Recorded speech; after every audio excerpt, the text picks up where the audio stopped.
Would love to hear like what got you into this business. Be quite honest with you, my wife, against my will. So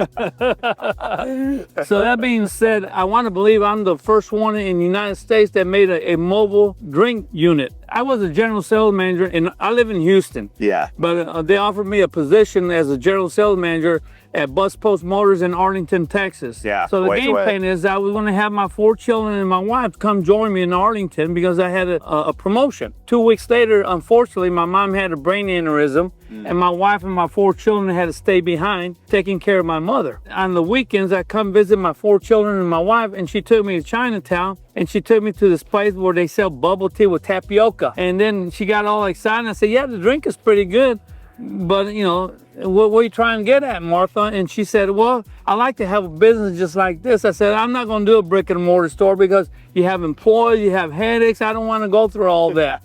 And 2 weeks later, since I used to own an automobile conversion shop, I told her, I said, what if I make it mobile?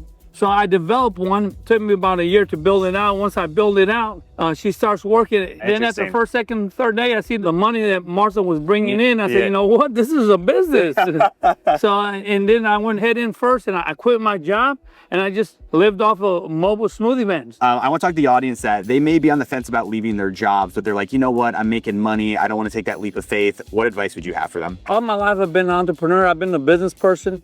So you can't be scared. There's a saying that in the car industry, a scared man never wins. Do I work for somebody else and fulfill their dream? Yeah. Or do I work for my dream? My biggest fear was in the car industry, I asked myself a simple question. If I was to die, how much money would the dealership pay my family for they could provide for them when I'm gone?